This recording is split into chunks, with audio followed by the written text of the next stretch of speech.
அனைவருக்கும் வணக்கம். இன்றைய பதிவில் நம்ம பார்க்க போகிற விஷயம் என்னென்னா, வெளிநாடுகளுக்கு ஏற்றுமதி செய்கிறதுக்கான ஒரு ஏற்றுமதியாளராக நான் என்ன செய்யணும்? இன்றைக்கி நான் அதுக்கு முன்னாடி ஏற்றுமதியாளர் அப்படிங்கிறப்ப ஏதோ ஒன்று அப்படின்னு நினச்சிட்டு பயப்பட வேண்டாம், சரிங்களா? முந்தி காலத்தில் நம்மளை பற்றி தெரியும், எதிராளி பற்றி தெரியாது. வெளிநாடுகளில் இருக்கவங்க யாருன்னு தெரியாது, அவங்கள பற்றின அவங்களுடைய நம்பகத்தன்மை என்னன்னு நமக்கு தெரியாது. அப்படிலாம் இருந்தது. ஆனால் இன்றைக்கி முன்னேறிய இந்த காலத்தில் கையில் மொபைல் இருக்குது. ஒவ்வொரு மொபைலும் ஒரு கம்ப்யூட்டர் மாதிரி.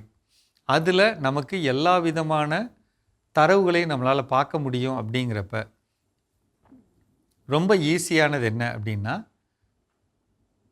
எக்ஸ்போர்ட்டராக மாறலாம்.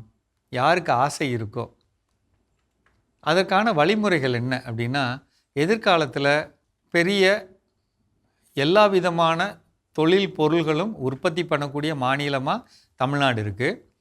வேளாண் சார்ந்த பொருள்களும் உற்பத்தி செய்யக்கூடிய மாநிலமாக இருக்குது. அப்படிப்பட்ட நிலைமையில் இந்த பொருள்களை இந்திய தேவை மட்டும் இல்லாமல் வெளிநாடுகளுக்கும் விற்பனை பண்ணுறதுக்கு நம்மளுக்கு வழி இருக்குது.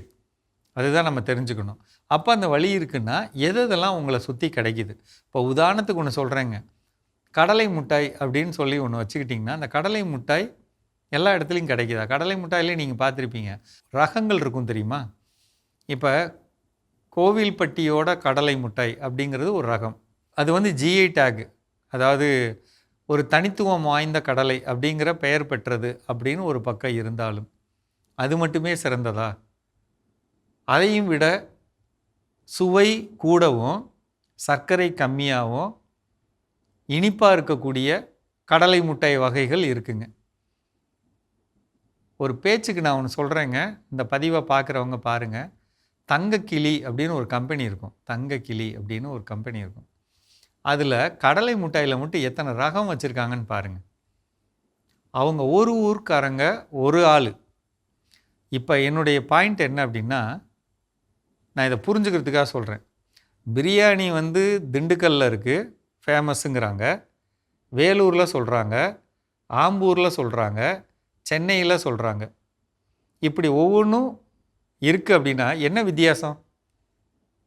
அது தயார் பண்ணக்கூடிய அரிசி, தயார் பண்ணக்கூடிய தண்ணீர், தயார் பண்ணக்கூடிய பொருள்கள், இதனால் வித்தியாசப்படுது, சுவை வித்தியாசப்படுது. அப்போ இதெல்லாம் வித்தியாசம்னு சொல்கிற மாதிரி இந்த கடலை மிட்டாயிலையும் அவ்வளோ ரகம் இருக்குது. அதை தெரிஞ்சு அதை விற்பனை பண்ணலாம். ஒரு பேச்சுக்கு சொல்கிறேன். வெளிநாடுகளில் ரொம்பவும் அதிகமாக தேவைப்படக்கூடியது மிளகாய் பொடி, மஞ்சள் பொடி, கொத்தமல்லி பொடி. இந்த பொடி நாட்டு வகை பொடியாக வேணும் அப்படிங்கிறது அவங்களோட தேவை. ஆனால் அது கிடைக்குமானா கிடைக்காது. ஆனால் நம்ம ஊரில் கிடைக்கும், அங்கே கிடைக்காது. அப்போ அங்கே கிடைக்கிற மாதிரியான பொருள்களாக நம்ம தேடி அதை ஏற்றுமதி பண்ணலாம். இது மாதிரி ஒரு சின்ன அளவுலேருந்து பெரிய அளவு வரலும் பண்ணுறதுக்கு நம்மளால் முடியும். இதுக்கான தகவல்கள் எங்கே எடுக்கணும்? உங்கள் மாவட்ட தொழில் மையம் அங்கே போங்க. உங்கள் கலெக்டர் ஆஃபீஸில் இருப்பாங்க, அல்லது ஒரு சில ஊரில் பக்கத்தில் இருப்பாங்க. அங்கே போனீங்கன்னா, நான் இந்த மாதிரி பண்ணணும் அப்படின்னா என்னென்ன விதமான சர்டிஃபிகேட்ஸ் நீங்கள் வச்சுருக்கணும், என்ன விதமான சான்றிதழ்கள் நீங்கள் வச்சுருக்கணும் அப்படின்னு ஒரு லிஸ்ட் இருக்குங்க. அதை மட்டும் நம்ம தயார் பண்ணிக்கலாம். அது என்ன அப்படிங்கிறத தெரிஞ்சுக்கிட்டோம்னா நம்ம என்ன பொருள் ஏற்றுமதி பண்ண வாய்ப்பு இருக்குது, அதுக்கு என்னென்ன விதமான தேவைகள் இருக்குது, இதை மட்டும் நம்ம தெரிஞ்சுக்கிட்டோம்னா அந்த பொருள்களை நம்மளால் ஏற்றுமதி பண்ண முடியும். அதற்கான வாய்ப்புகள் இருக்குது. முடியும் அப்படின்னு நம்பணும். பெரிய தொகை தேவையில்லை, கம்மி தொகை போதும். நம்பகரமாக நம்ம பொருள் அனுப்பிச்சு காசை வாங்கிட முடியும். இந்த விஷயத்தை தெரிஞ்சுக்கங்க. மீண்டும் சந்திப்போம்.